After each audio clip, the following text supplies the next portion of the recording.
পুষ্টিগুণে ভরপুর জনপ্রিয় ফল মাল্টা চাষ করে লাভের মুখ দেখছে ডোমকলের এক যুবক। বিঘা দেড়েক জমিতে মাল্টা চাষ করে রীতিমতন তাক লাগিয়েছে মাল্টা চাষি হাসানুজ্জামান কবির ওরফে বাপি। কেবল নিজেই লাভের মুখ দেখেছেন তাই নয়, তাকে দেখে এখন উৎসাহিত এলাকার অন্য চাষিরাও মাল্টা চাষে ঝুঁকছে। ওই যুবকও পরামর্শ দিচ্ছেন তাদের মাল্টা চাষের। দেশের অন্যান্য প্রান্তে মাল্টা চাষ হলেও মুর্শিদাবাদ এলাকায় এই ফল চাষের প্রবণতা তেমন একটা ছিল না চাষিদের মধ্যে। বছর কয়েক থেকে মাল্টা ফলের বাগান করে অনেকেই লাভের মুখ দেখেছে। তাছাড়া উদ্যান পালন বিভাগ ও কৃষি দপ্তরের পক্ষ থেকেও ওই চাষ নিয়ে উৎসাহ দেওয়া হচ্ছে চাষিদের। ফলে বেশ কিছু চাষি মাল্টা চাষে আগ্রহ দেখাচ্ছেন এই জেলায়। তাছাড়া এলাকার বাজারে ওই ফল বিক্রি হওয়ায় বাজারজাত করা নিয়ে নিশ্চিন্ত হচ্ছেন চাষিরা।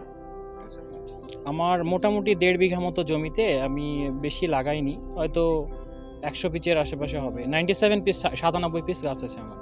আচ্ছা, তো এতে এটা আপনাকে 2 থেকে 3 বছর অপেক্ষা করতে হবে এটার প্রফিটটা নেওয়ার জন্য। তো এইটার প্রফিটটা নিতে গেলে 2-3 বছর অপেক্ষা করলে আশা করছি লাভবান হবেন।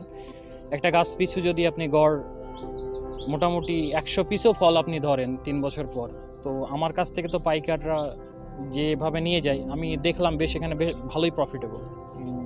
মাল্টা চাষের উপর আগ্রহটা এসেছিল আমার মেনলি একটা বিজনেস আছে, এটা অনলাইন একটা টিকিটিংয়ের বিজনেস, ফ্লাইট টিকিটের একটা বিজনেস আছে। ওখানের পাশাপাশি মনে হচ্ছিল আমার অনেকটা সময় বেঁচে যাচ্ছিল, তো মনে হলো যে কেন না ওই আমার যেহেতু নিজস্ব জমি আছে, কিছুটা টাইম ইউটিলাইজ করলে করা যায়।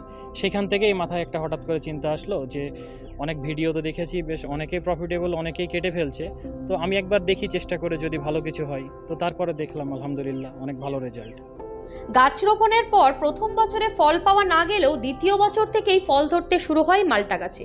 কিন্তু অধিক ফল মেলে গাছের বয়স 3 বছর হলে। মুর্শিদাবাদের ডোমকলের ডুবোপাড়া এলাকার যুবক হাসানুজ্জামান কবির ওরফে বাপি বিঘা দেড়েক জমিতে ভিয়েতনাম মাল্টা চারা রোপণ করে বছর 3 আগে। 1.5 বিঘা ওই জমিতেই প্রায় 100 চারা রোপণ করা হয়।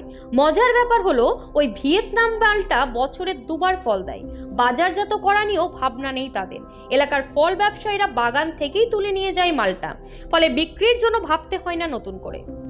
অন্য বাজার থেকে পড়তে হয়, প্লাস জমিতে লাগিয়েছে, ভালো হচ্ছে ফলটা, আশেপাশে দেখছে ভালো লাগছে, সেই জন্য নিয়ে যায় এখান থেকে।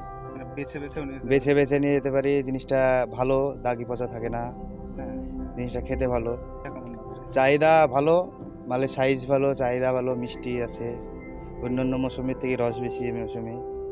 আমাদের লাভবান বলতে গেলে অন্য বাজার থেকে কিনে নিয়ে আসলে হয়তো বস্তাতে আপনার 10 পিস 20 পিস দাগি বেড়ায়, সেটা এই মালে থাকে না। এই মালটা ভালো হয় ওটাই। তারপরে মালটা আমার ইচ্ছা মতন ভেঙে দেখে শুনে নিয়ে যেতে পারি।